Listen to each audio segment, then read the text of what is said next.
नमस्कार, स्वागत आहे तुमचं आपल्या रेसिपीमध्ये. आणि आज मी बनवणार आहे मस्त अशी गरमागरम बटरी एकदम पावभाजी. तर चला बघूया कशी बनवलेली आहे ती. तर त्यासाठी बटाटे घेतलेले आहे. 3 बटाटे आहे हे मीडियम साईजचे आणि त्याचं मी साल काढून घेतलेले आहे आणि ते कट करून घेतलेले आहे छोट्या साईजमध्ये. आणि त्यानंतर मी वाटाणे घेतलेले आहे, जे की शेंगाचे वाटाणे आहेत, चोरून घेतलेले आहे. त्यानंतर फ्लावर घेतलेली आहे आणि त्यानंतर गाजर त्यामध्ये टाकलेला आहे. आणि हे सर्व ज्या भाज्या आहेत त्या मस्त अशा स्वच्छ धुवून घ्यायच्या आहेत आणि धुतल्यानंतर त्या कुकरमध्ये टाकायच्या आहेत. आपल्याला शिजवून घ्यायच्या आहेत त्या भाज्या. तर त्यासाठी मी पाणी टाकणार आहे त्यामध्ये.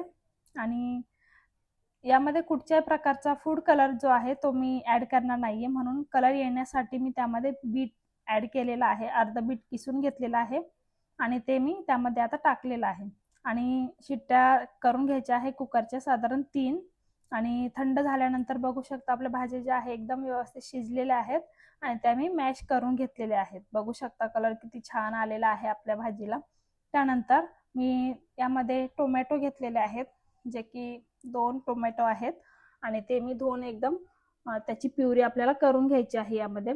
तर बघू शकता प्युरी पण झालेली आहे. त्यानंतर अद्रक आणि लसूण घेतलेला आहे, जे की मी मिक्सरला नाही तर खलबत्त्यामध्ये बारीक केलेला आहे. नंतर एक शिमला मिरची घेतली आणि 2 कांदे बारीक जे आहेत ते चिरून घेतलेले आहे.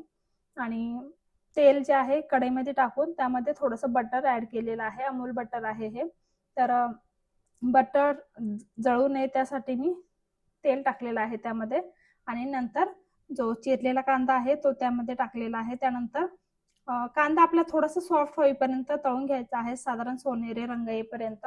आणि नंतर त्यामध्ये बारीक चिरलेली जी शिमला मिरची आहे ती पण मी त्यामध्ये टाकलेली आहे. मस्त शिमला मिरचीचा जो टेस्ट जी आहे ती यामध्ये तळून घेतल्यानंतरच छान येतं पावभाजीमध्ये.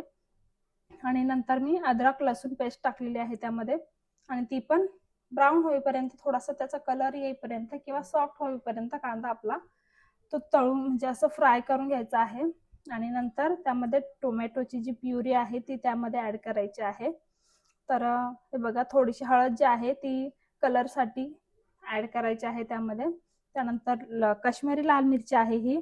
तर जसं तिखट तुम्हाला हवं असेल तुम्ही तसं ऍड करू शकता.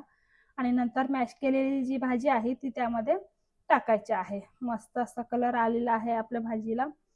आणि नंतर मिक्स करून घ्यायचे आहे. साधारण 2 ते 3 मिनिटं अशी आपल्याला शिजवून घ्यायची आहे, परतवून थोडीशी. आणि नंतर बघू शकता एकदम मस्त असा कलर आलेला आहे आपल्या भाजीला. कुठच्याही प्रकारचा फूड कलर मी यूज केलेला नाहीये त्यामध्ये. तर बीटने छान कलर येतो त्यामध्ये, तर तुम्ही पण बीट नक्की त्यामध्ये ऍड करा. नंतर मीठ जे आहे ते चवीनुसार टाकायचं आहे त्यामध्ये. नंतर सुहाणाचा पावभाजी मसाला घेतलेला आहे आणि तो पण मी 1 पाऊच जे आहे ते त्यामध्ये टाकलेला आहे. नंतर थोडंसं बटर टाकायचं आहे वरतून.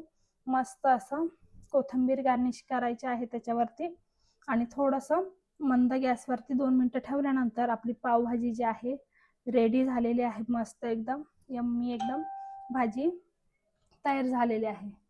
मस्त भाजी आता मी प्लेटमध्ये काढून घेते आहे, प्लेटिंग करते आहे त्याची. आणि भाजी काढल्यानंतर त्यावरती थोडंसं अजून बटर घ्यायचं आहे. खूप छान लागतं त्याच्यावरती बटर. त्यानंतर कोथिंबीर ठेवून हे बघा पावासोबत मस्त अशी भाजी जी आहे ती एन्जॉय करायची आहे. नंतर कांदा घ्यायचा आहे आणि कांद्यावरती थोडंसं असं मस्त लिंबू मी पिळलेला आहे. आणि मस्त अशी पावभाजी जी आहे गरमागरम आपली रेडी झालेली आहे. तर रेसिपी कशी वाटली नक्की कमेंटमध्ये सांगा. रेसिपी आवडल्यास लाईक शेअर सबस्क्राईब करायला बिलकुलही विसरायचे नाहीये. भेटूया नवीन रेसिपीमध्ये. धन्यवाद.